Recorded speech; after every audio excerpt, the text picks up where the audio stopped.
Mastery of Love.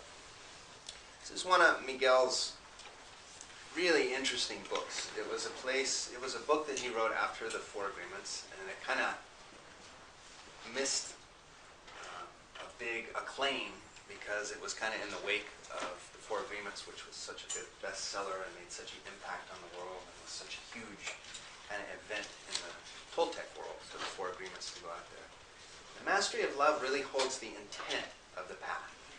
It holds the intent of the Toltec path and the way of walking through the world. And I think that's a really important piece for us to get, is that the underlying piece to any spiritual path, the underlying intents that we have, are what actually drive the path. And sometimes they really get lost in the method of the path itself, and the idea of doing the practices, of taking in the knowledge, of learning, okay, to be a different way in the world. We often lose sight of the underlying movement that we started down the path on to begin with. And so that's kind of what tonight is about, and what this series is about, is coming back to the underlying intent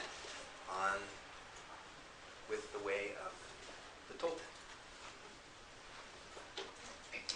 Every spiritual path, if it doesn't have seated in it from the very beginning an idea of love, of opening, of compassion, okay, of really dropping into a more expansive state of being as we move through our life, eventually that path becomes stagnant.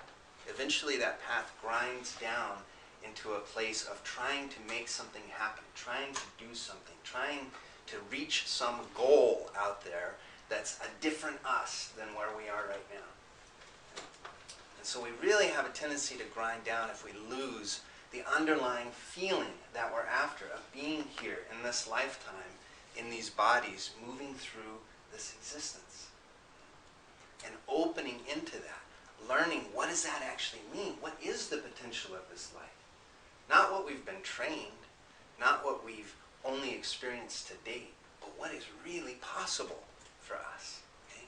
And that sense of possibility and of openness is hopefully always with us along the spiritual path. Okay? Because if it's not, we do grind down. We do become stagnant. We do become flat, okay, in our effort to change things, in our effort to make things different than the way that they are. So, that sense of openness, that sense of love, and whatever that really means at a deep level, and we'll talk about that more as the night progresses, is really important to be in your path, whatever your path is. For my own part, long ago, about, probably 15 years ago at this point, I started on a spiritual path for the first time in my life. I really dropped in and began to do practices, and I had a teacher, and I started really doing an enormous amount of practice. I sat Zen for a very long period of time. I did yoga, I did silent retreats, I did fasting, I did recapitulation, I did a lot of stuff. And over the course of about 5 years, I got way clearer than I had ever been. My path was clear, my intent was strong, my will had been harnessed, and I was walking my way towards freedom. I thought that I was walking my way towards freedom. But what happened is over the course of that 5 years, I became very rigid, very ingrained in this is the way it is. This is what I'm supposed to be doing. My mind should be quiet. My body should be strong. Okay? I shouldn't. Okay? Full of judgment in the way that I was walking. Okay? And I wound up in a very contracted place because of that. A place where I had really ground down into my freedom. Okay? It wasn't so free feeling. But it was much clearer. Okay? The work that I did in those 5 years was very important. It was very important. It got me grounded. It got me present. It got me here. Okay? But it didn't really get me free. And it took me a long time to figure out why that was happening. And then I ran into, through a series of fortuitous circumstances, I wound up at the Berkeley Toltec Center of Creative Intent about 10 or 11 years ago. And I was very intrigued by this odd group of people that I found myself in. Just Berkeley. So it was very interesting, but what I noticed right away is the people who were teaching and the people who had been doing the work at that center in that place for a while, and as I grew to become introduced to a little bit more of the wider community, other of Miguel's teachers and Miguel himself, one of the things I really noticed is, wow, these people are happy. And it really struck me that someone could be intensely walking a spiritual path and be happy. It was a new concept for me. And so I hung out for a while. Okay? I hung out there and I started into the Spirit Weavers program. And one of the things, the first things that really started to arise for me is the Toltecs have a lot of emphasis around the judge and the victim, okay? And domestication. So I've been familiar with the idea of us being socialized into beliefs and playing those beliefs out unconsciously and unwinding those unconscious beliefs. I had done a lot of that work. But the idea of the judge was something that was actually quite new to me. And I realized that the judgment was the thing that was collapsing my experience of walking the spiritual path. And that indeed I had a very fierce spiritual judge who was keeping me on the path in a way that constantly created contraction, that constantly created rigidity in how that I was moving through the world. And I had a long conversation with Heather Ash around the beginning around love, because for me, love was this, from my previous teachings, my teacher had a very strong opinion about that word, okay? And the way that that word had been corrupted by our culture. So I had questions about, what do you mean when you say love? When he's talking about the mastery of love, what does he mean by love in that? And we had long conversations about that. That began to open up the window for me to see the way that I had negated anything that opened me. Okay? Anything that became something that was an opening for me had become something not on the path. Okay? Because of my judgment around what it meant to be a spiritual being. What it meant to walk in the world in a good way. And so I began a quest at the end of Spirit Weavers that lasted about 5 years. That was about how to open my heart, how to really come into a different relationship with love and with loving myself and with my heart as part of my spiritual path, instead of something that needed to be set aside while I did my work. Okay? And I really began to feel into, what does it take to open the heart? What does it take to really be willing to be vulnerable to your experience? To be vulnerable to my experience of other people. Instead of pushing it away with they're being unconscious and I'm conscious. I'm present, they're not. But instead, what would it take for me to feel open in relationship to the world around me, instead of closed and pushing it away? So you can see it's had a big impact on me, this idea of love, this idea of opening, and the idea of the mastery of love, to write an entire book about that. That must have meant he thought it was important, because Miguel doesn't waste words. I spent a lot of time looking into that. And when I had first read The Mastery of Love was right at the very beginning. I had just come into the Toltec work. And I was very much...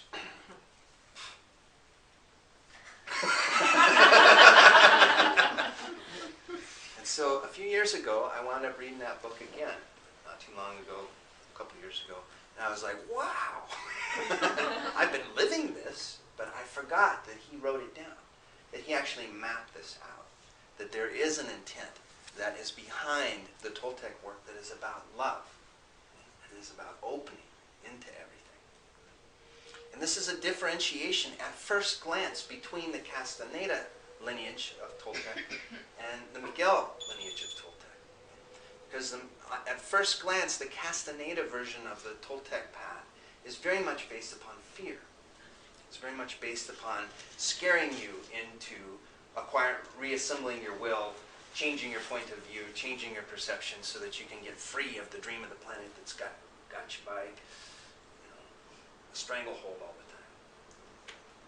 However, the more I've studied Castaneda, the more I've studied Miguel and understood those teachings at a deeper level, what I've come to see is that that was mostly Castaneda. That was Castaneda and his path through fear is a lot of what was been saying. And if you just look at the things that Don Juan was talking about, you just look at the things that Don Juan was saying, that you see that this thread really runs deeply through his lineage as well. This idea of awe, of wonder, of opening into the infinite, okay, is woven throughout that lineage as well. So I was going to read a little quote that came, that's a quote from Don Juan from one of the Castaneda books. And it's Don Juan talking about the path itself. For me, there is only the traveling on paths that have a heart, on any path that may have a heart. There I travel, looking breathlessly. And it's that sense right there of that opening into the awe and the wonder and the mystery of being here in this life, moving through an existence in a physical body, through this amazing world that we find ourselves in. Can you feel that sense of awe that he had, of wonder that he had, at everything that he was experiencing as he moved through? That's love. That's love coming through him, shining through him as he walks the path. So I thought we'd do a little... before I go there, I'm going to finish this piece. So what I've come to see over time is that it's very important for us to come back to this feeling that is driving us, that way deep down is driving us towards a deeper experience of life. That feeling of being love, of wanting to open into what we find ourselves in. We all know it because we can all remember when we were children. You ever watch children from this standpoint? You look at them when they're just young, very young, 1, 2, 3 years old. Everything is what? Wow. Everything is like, whoa. It's amazing. You watch them and you see the amazement and the exploration and that feeling of totally opening into everything. Whether it's, I was watching one of the people in our community, I was with them the other night, and they have this little boy, and I was watching him run around and be crazy and doing all kinds of stuff, and just being a little boy, running around. And I loved watching him when he hurt himself, because he did it multiple times. Well, banged his head on the top of the table, fell off the chair, ran into a tree. Little boy stuff. And every time that would happen, it was no contraction around it. It was like he'd bump his head on something, he's like, whoa. Okay, what? It was this sense of, wow, that's a lot of sensation. Not sure what to do with that, but okay. Where was I? And it's that sense of, even in something that we would experience as adults as contraction, oh, I hurt myself. Okay. Oh, I can't believe I did that again. I'm so clumsy. Or, why did someone leave that in the way for me? In my way. Or, okay, the mind commenting, contracting, pulling in around the experience. But for a child, there is none of that. Okay? It's just a sensation. And it's a sensation to be experienced, and then, sure enough, the sensation fades and their experience changes. And to come back to that sense of open innocence in everything that we're doing. We all remember what that was like. We all had that experience at some point when we were young. We all had it. And so we know what that feeling sense is of being open, of being in awe and wonder and exploring the world around us. Okay? And we want it back. Yeah? We want it back. And that's really important to feel into that as the root of your spiritual path. As the root of why you're questing for transformation, for a different experience of reality, is because you already know from your own experience what's possible for you. You know from your own experience it's possible to experience the world from an expanded place filled with love and openness. You already have that knowledge. You already have that memory. So it's important to remember that this is what's driving you.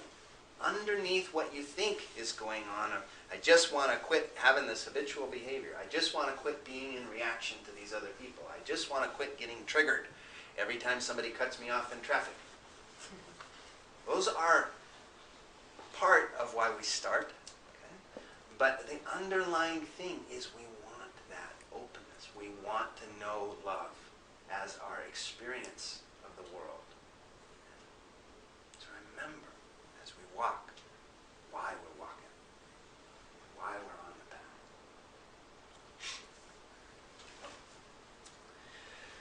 Okay. So we're going to do a little visualization to help us kind of sort that out from our own experience. So just close your eyes for a moment. Take a couple of breaths.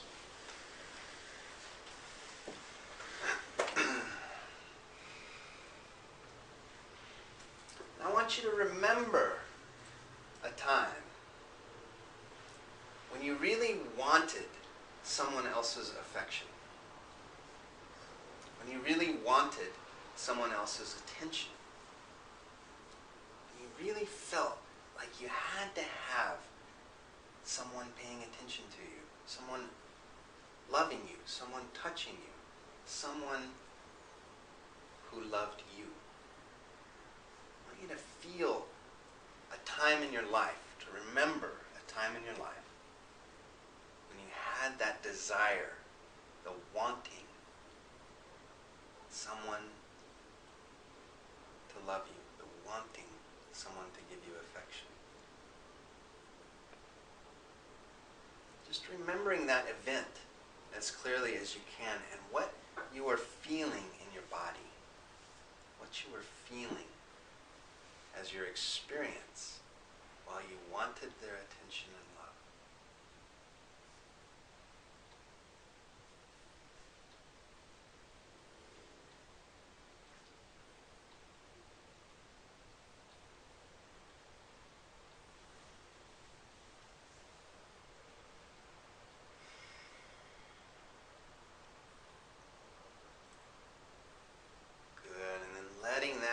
Go, letting that image go.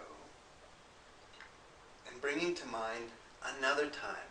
A time when, for whatever reason, whether it was another, in relationship to another person, an animal, nature, whatever the experience was, a time when you felt opened in wonder, in awe, in beauty at the experience that you were having.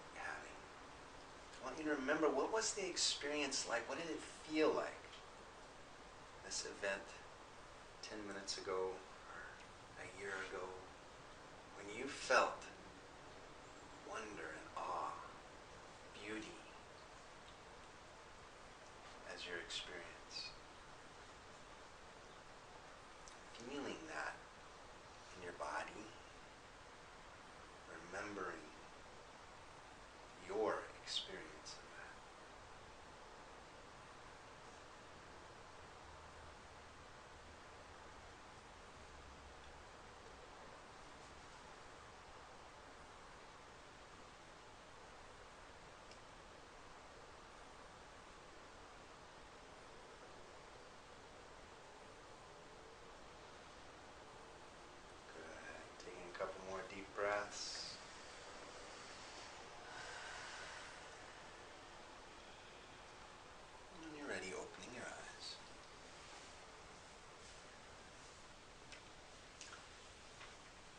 us to just take a moment to share our experience. Okay?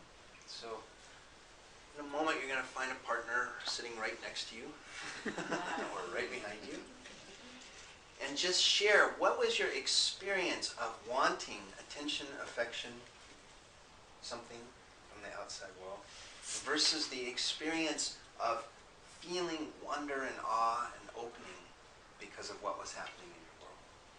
So what was your actually experience of those two things? So just find a partner next to you and just share, what was that like?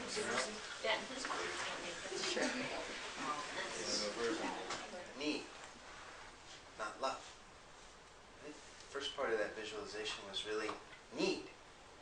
And we've really mistaken that culturally. Okay? Whenever we talk about love at a cultural level, in this culture we find ourselves in here, what we're talking about out in the dream is need. Need is based upon fear. Fear of scarcity. Fear of there's not going to be enough for me. I've got to get something. And it comes from a very deep-rooted place of feeling like we're not whole, like we're not really okay. We get trained into this. We get this as part of our domestication as we're socialized by the world around us, is this feeling sense that the adults around us give us that there's something we have to do to be okay, to be worthy of love, to be worthy of attention, to be worthy of affection. That there's something we have to do for that to happen. Before we're domesticated, when we're really young, we don't know. We just are. Right? We are that love. It's just there. It's flowing out of us. There's nothing, and we don't understand what all these people are doing anyway, so it's okay. But as we begin to gain understanding, as we begin to gain knowledge of the world and how to interact with these really tall people, okay, we start to understand that there's something we have to do for it to be okay, for things to be okay. That they're not okay. We're doing something that is not okay. And we begin to feel this sense of there's some part of me missing, that I have to figure out how to get that out here. Okay? How do I get that out here? How do I change this so that it's okay again? Okay? And that begins our experience of love. Okay? From the cultural level, from the domestication level. Our experience of love is, I need you to. If you, then I'll. Okay? And that is what we call love. That's what we call a good relationship. Is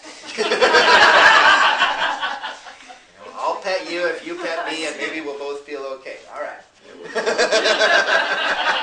That's real good. It's good. Yeah. But that's not love. That's need. Okay? The second visualization, that's love. That sense of wonder and awe and beauty. Okay? We use other adjectives to describe it. But it's that feeling, that experience, that is you experiencing love, experiencing the world, experiencing yourself. And it brings us to a really key point in this understanding, is that love is what you are, not what you become, not what you get. It is what you are. The feeling of love is arising inside of you. To borrow a Buddhist phrase, it is arising inside of you. It's existing inside of you, this feeling of love. Okay? And then it's falling away inside of you. It's all in here. The entire experience is in here. It's not out there. Now we can see that really easily when we're looking at the Grand Canyon or Yosemite, right? Because there's not the domesticated trained pattern of this person and how am I supposed to relate to this person in front of me. So we can see it more easily. Wow, that's me in appreciation. That's me in gratitude. That's me feeling expansive and open by this beautiful vista this beautiful vision that I find myself in. We can see it more clearly. That's you experiencing that. Where we've muddied the water is where we start when we start interacting over here. And we've really confused that the stimulus over here has something to do with the feeling in here. Okay? There's stimulus, there's feeling. You have a response to the stimulus, but the stimulus is not what's creating the response. You are. So whatever you're experiencing in relationship to is arising inside of you. It's not arising out here. It starts to point us towards where to look for a deeper experience. Where to look for a more expansive experience. It's not looking out here. It's looking in here. This is where we find that depth. This is where we find that opening. It isn't going to come from me. It's not going to come from your lover. It's not going to come from the best TV show of the moment. Okay? All of those things are stimulus, but the feeling sense of the opening is coming from within you, okay? Not from somewhere else.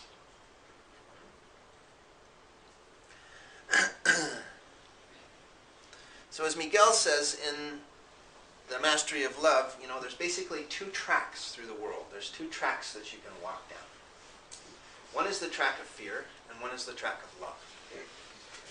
And he makes it very black and white, in a sense, and I think that's a really good thing for us to understand, is you're either choosing, because it's your choice, you're the one doing the choosing. You're either choosing the experience of the track of fear, or you're choosing the experience of the track of love. In each moment, in each interaction, in each response to every stimulus that's arising. Okay? You're choosing how you're going to be in relationship to that, either from fear or from love. And this is where the Toltec view can start to really give us some insight.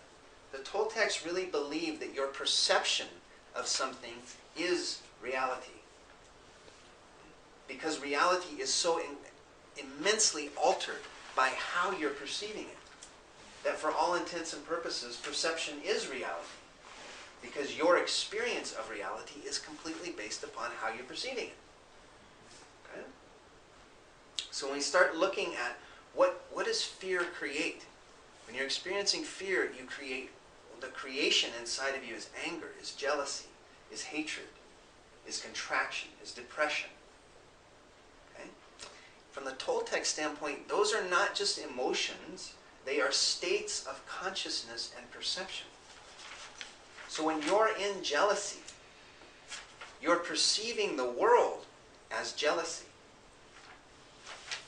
When you're in anger, you're perceiving the world as from anger. When you perceive the world from anger, what do you see? Angry people. Angry people. Injustice. Okay? It's not right. Judgment. Okay? Agitation about the way things are not the way they're supposed to be. And that is your perception of the world. But when you perceive things from a state of joy, or compassion, or love, when you're on the track of love, you see things differently. You perceive the same events as with a sense of acceptance, not injustice, with a sense of compassion, not judgment. Because the states that are associated with love, when you choose the track of love, you feel compassion, you feel open, you feel awe, wonder, joy. Those are your emotions, those are your points of perception as you move through the world. So they're completely different realities. And we're a choice as to which one we're choosing to pick each moment.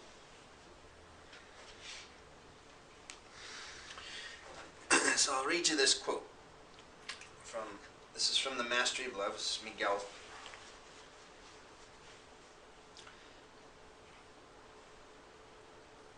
There is no other medicine but unconditional love. Not, I love you if, or I love myself if. There is no if. There is no justification. There is no explanation. It is just to love. Love yourself, love your neighbor, and love your enemies. This is a simple common sense, but we cannot love others until we love ourselves.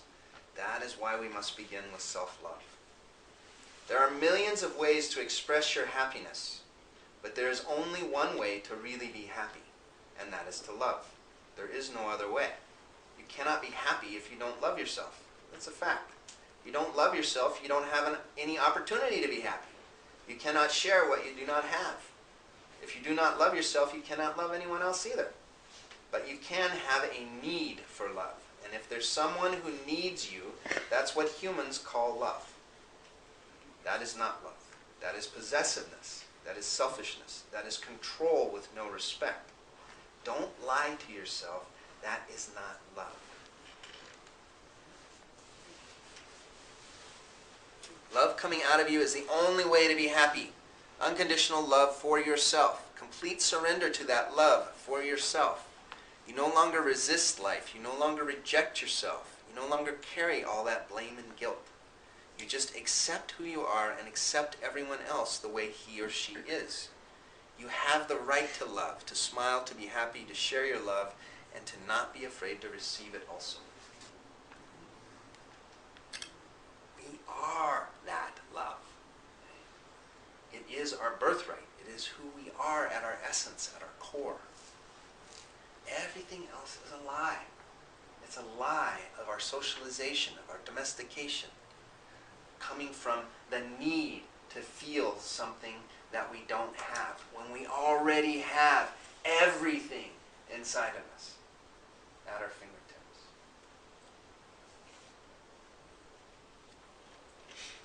Any questions at this point?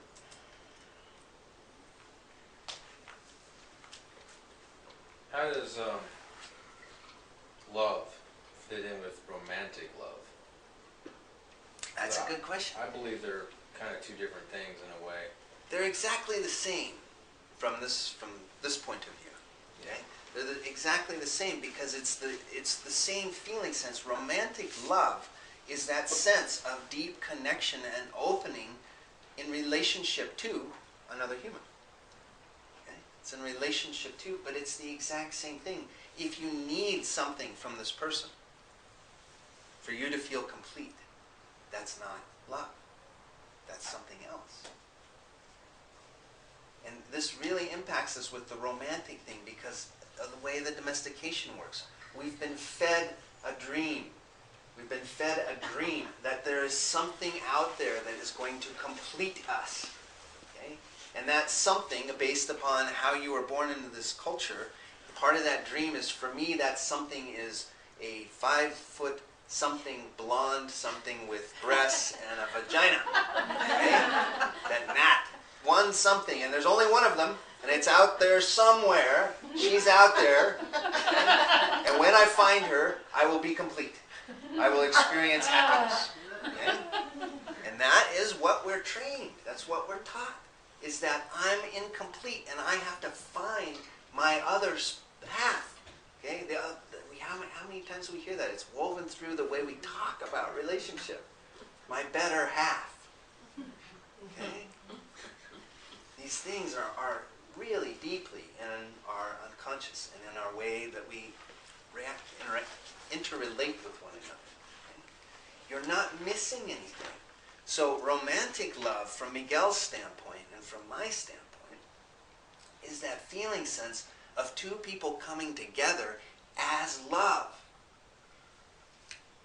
Each person totally in love.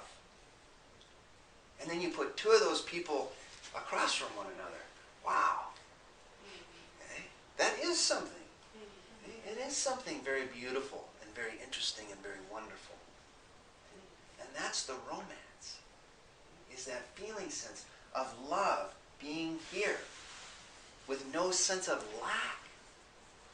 This person not needing more of this love, and this person not needing more of that love, because you're so filled to overflowing that there's just love. Okay? In everything that you do, in every interaction that you're having. Okay? Then we can get real about, wow, I'm in love, and I feel love for this person, and I have no idea if we would live well together. Is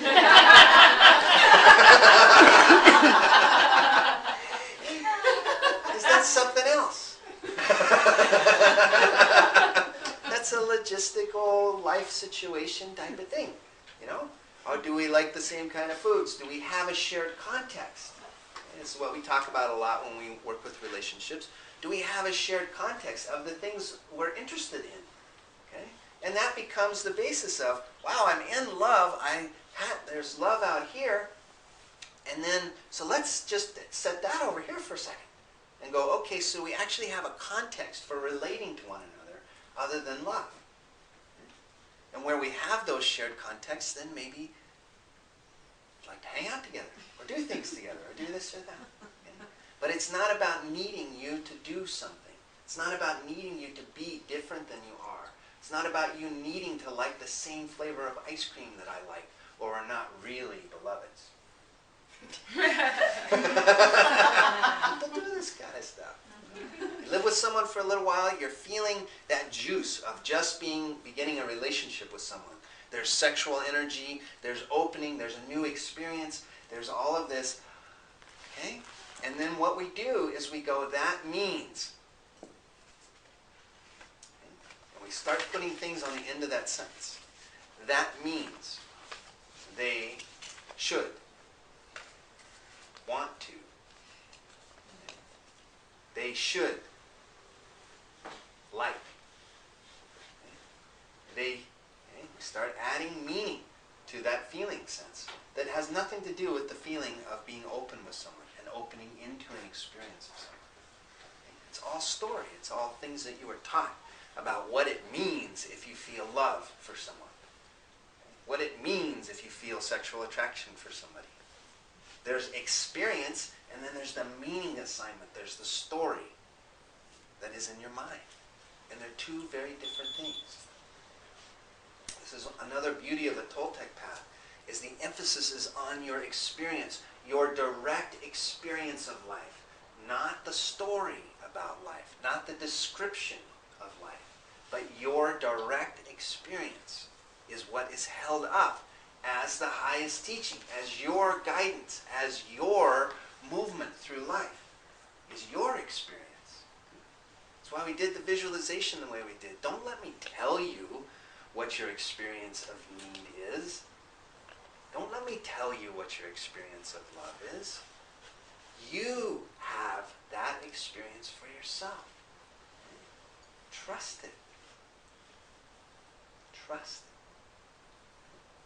Look for the resonance of that experience in the world to guide your path, to guide your way. Don't believe me. Don't believe other people. Don't believe your own story. This is another big teachings of Miguel's. It's in the Mastery of Love, and then they took that and wrote an entire book about it, the Fifth Agreement. Okay? Don't believe me. Don't believe anybody else. Don't believe yourself. Because that's all story. That's all description. That's not your experience.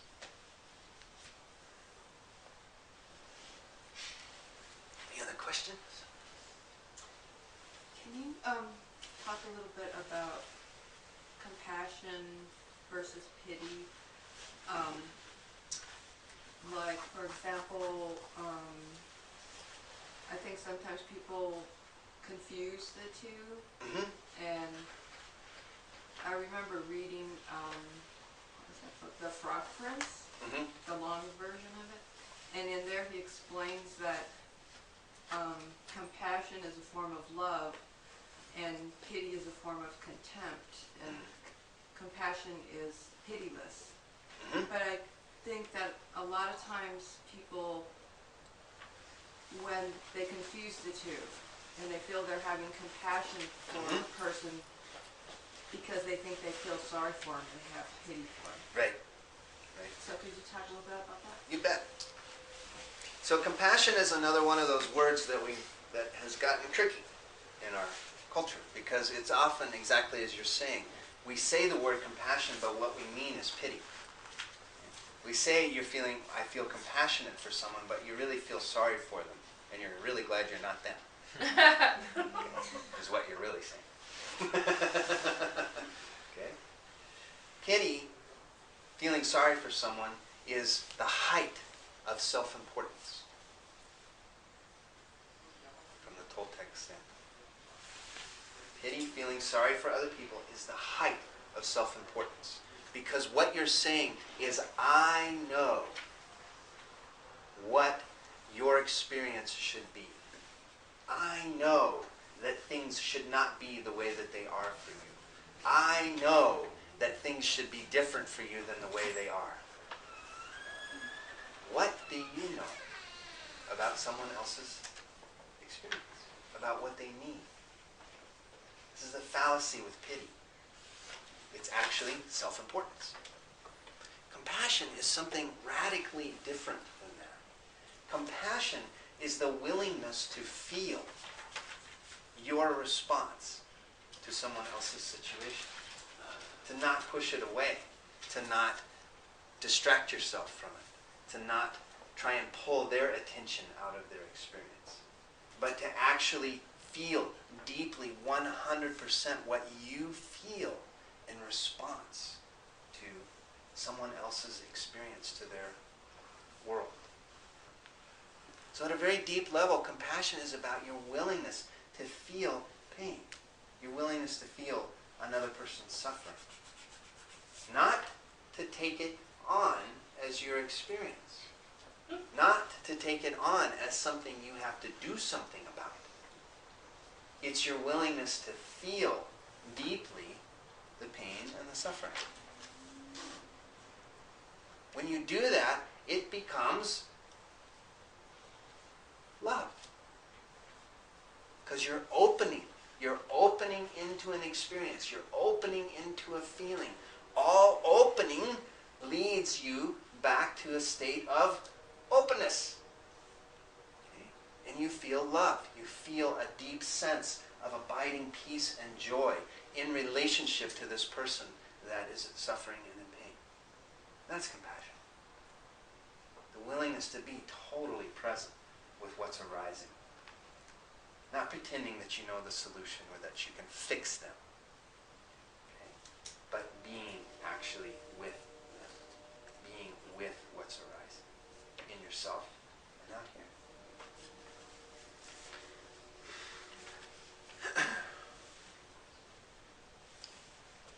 Passion's a tough one. Okay? Because on the one side we got the self-pity and the pity, which leads to is so filled with self-importance. And on the other side, we've got this overblown sense of responsibility that's fed to us by our domestication that makes me responsible for your experience. I don't want to, and none of us really want to be responsible for somebody else's experience, except all you controllers. But most of us really don't want to be responsible for somebody else's experience, and so we try to push away, deflect, fix what's going on, instead of just being with it. Okay? Because from the sense of, again, self-important sense of, I have to fix it, I have to make it better. There's something that I've got to do. Okay? Because this person can't be feeling this, they can't be having this experience, it's not okay.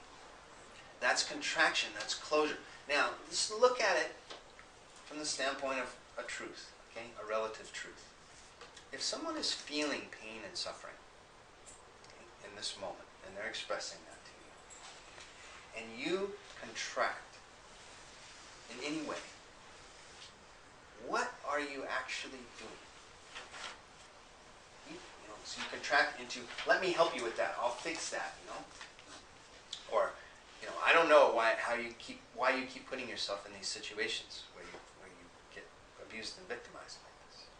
Or, okay, all of those things are contractions, and when we're contracting, are you in any way serving the divine? Are you serving yourself open? Are you serving them open by being in a contracted space? Or are you creating more closure? That's the thing to ask yourself. Are you creating more closure and more contraction? Or are you creating more openness and expansion? It's a good way to feel your way through it. Yeah. I was just going to say, what if you're just listening to someone and you're just taking it in and accepting it, and and it's almost like just being there like as a gift or whatnot, and it feels good. Yes. For the other person and for you. Right. Is that okay? Compassion. experience of compassion. Okay. Right there. Okay? Okay. Trust that. Okay. That is the feeling. Trust your feelings in the way of opening, but tell yourself the truth. Okay? Another big Toltec axiom, and one that Miguel talks about a lot, and we'll talk about a lot in some of the other classes on the Mastery of Love. But tell yourself the truth. Tell yourself what you're actually feeling, what you're actually thinking. Not what you wish you were thinking or wish you were feeling. Okay? Trust your experience, but tell yourself the truth. Can you apply that same thing to yourself, like when you're in pain? Mm-hmm. To sort of have compassion for yourself and just let it be instead of being like, oh, I gotta fix this. Absolutely. Yeah. In fact, start there. In fact, start there. That's what Miguel's saying. Love, compassion. It begins here. It begins in here. You can't really have compassion out here if you don't have it in here. Okay? So it absolutely begins here. There's a real easy one to talk about in this, and it's physical pain. Okay? If you ever cut yourself or really smacked your arm against something, you know that pain? And there's this sense of, ah! Okay? And when you go, ah! Does the pain get better or worse? Worse. Worse. Okay? Because you're contracting and creating tension around something that has just been wounded. So you're creating muscular tension and bodily agitation that's focused around this thing and is squeezing it and pushing on it and sending all of these more blood, sensation, and attention into this thing that hurts. Okay? It makes it worse. It's an easy experiment you can run on your own. But if you stop and relax and open, take a breath, wow. All of a sudden it's different. Your relationship to it is now totally different than it was just a moment ago. And so your experience of it is different. And the nerve endings themselves are different because you relaxed. Again, look at children. It's great. Heather Ash tells this story. Hi, Heather Ash. But I was just watching this play out again with the same kid the other day that I was talking about. And that is, when a child falls down, they have that experience like I was describing with this boy the other day. It hurts. Okay, it does hurt. There's sensation, smack. Okay, think something got bad. It's like, wow. Oh! But they're with it. They're not telling a story about it. And so the sensation is changing. It's always changing. So something got hit. There's sensation, and then the sensation is changing, and they're with the sensation, and they flow with it, and the sensation changes. Okay? And then they go, oh, okay, and they go back to what they're playing. Right? Now, the child falls down and skins its knee. And mom goes, ow! Oh my God! Look, he's bleeding! Oh, whoa, are you okay? Are you okay? Are you okay? Are you okay? What's happening for the child? Wrong investigation. Whoa! Oh! Ah! Whoa, this is a problem! I thought I just skinned my knee, but something else is going on here. Oh, shit! Oh, this is really bad! And you watch parents train these kids to do this, right? They fall down, and then after a while, they learn after a while, right? This is really bad. And not only is it really bad, but what makes it better is mom comes over and pets me and pays a bunch of attention to me and other things. Okay? What do they start doing? That's domestication.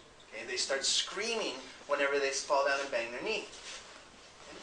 That's not their experience. That's the story that has been fed and layered on top of their experience. Okay, see how that works? Okay, any other questions?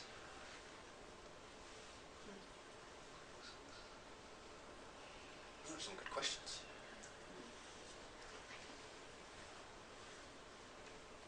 I have a question. Uh, So, how do you make the shift from wanting to love unconditionally the way you've been talking about to actually doing it? mhm. You come to the 4-part series.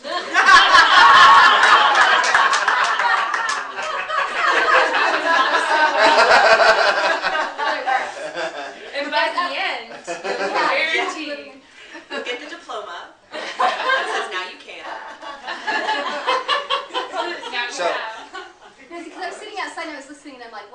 push me? That would be the question. Absolutely. Yay, this sounds great. Now what? How do we do that? Miguel talks about a very specific way of doing that he lays out in The Mastery of Love. Okay? It's about how to begin to practice this shift. Okay? And he uses this analogy of us as humans. I won't go through the whole analogy, but the idea of humans being wounded. Okay? So he uses this analogy of humans are covered with, it's as if we were covered with physical sores all over our body. And we grew up in this scene where, in this situation out here where everybody had physical sores all over their body, and it appeared to be normal. But the result of having those wounds all over the body is that anytime you touch somebody, you hit a wound and it hurts. And wherever you hit them, it hurts too. Okay? And so we walk around trying to touch each other, but everything hurts. And what would you do if you woke up inside of that dream one day and you were totally healed and you didn't have any abnormalities on your skin at all, or sores? Would you appear to be normal? No. Right? You would appear to be something completely different. Everybody would be wondering what's wrong with you. That you're not having your wounds touched. And you would feel really good, right? And you'd want to give people hug, but they still have all the wounds. The hugs hurt. Okay? And so he uses this analogy as he weaves it through the book. Okay? So the reason I'm bringing it up here is there's a really focused method at the end of the book about how to start working with those wounds. Okay? How do you heal a wound? And what he says is the first thing you have to do is you have to clean the wound out. You have to open it up and clean out all of the gunk that is in the wound. And you need a scalpel to do that, and the scalpel is telling yourself the truth. Honestly, deeply, really telling yourself the truth about what you believe and what it is that you're experiencing. So we use the truth as a scalpel to really open the wound. And then you got to clean the wound out. And the way you clean the wound out is through forgiveness. You start practicing really forgiving yourself and forgiving others for your experience of the world, for the pain that you see, for the wrongs, the blame, the things that you've held against other people. You start finding inside of yourself the places of forgiveness. And you practice being forgiving. Forgiving yourself for your experience, forgiving them for their experience, forgiving the ways you've interacted with one another that have created pain. Unconsciously, recognizing the unconsciousness you didn't know. Please forgive me. I didn't know. I was being unconscious. Now I see. So finding that place of yourself of truly forgiving, of letting go of the things that you're holding against other people, the things that you're holding against yourself. And then once you have that forgiveness, practicing acceptance hand in hand with the forgiveness. Accepting that other people have unconsciousness. They have things they cannot see what it is that they're doing. They have things they don't realize what they're doing. Forgive them, Father, for they know not what they do. As he's hanging on the cross, nailed to it by these people. Okay? That is understanding. That's forgiveness. That's acceptance. Accepting that people don't know, so forgive them. You didn't know. Forgive yourself. Open around it instead of contracting. And then the wound is cleaned out, and then you put on the medicine. And the medicine is unconditional love for yourself. Okay? Truly opening deeply into loving yourself 100% exactly as you are right now. Not how you could be, not how you wish you were, not how your mother told you you should be. Now, this moment, love yourself unconditionally. Be with yourself unconditionally as you are. That is the medicine, and it's the only medicine that will heal the wounds. Unconditional love for yourself. Not needing yourself to be different. Not needing other people to be different. It doesn't mean you don't take action. It doesn't mean you don't try and change your behaviors. It doesn't mean you're not trying to transform your life into a deeper experience. But in this moment right now, be 100% in love with who you are, as you are, with all of your perceived faults, with all of your perceived greatness. Right now. So there's the method. Here's how you begin to practice. So you start to take out each of those tools and begin to act them out, okay, in the world in a real way. And that's what we're going to go into, is how do we do that on a very practical level. Okay? And that's what we'll be teaching with the rest of the classes that go with the series, is taking parts of that. Okay? And also looking at how do we apply that in relationship to one another. Okay? We had some questions about relationship, and we'll go a lot deeper into that. River's going to talk about that. She talks about the magical kitchen. About how do we be in relationship to one another from a clear place, from a clean place, rather than from the place of ignorance. Okay, that wraps up my portion of this talk.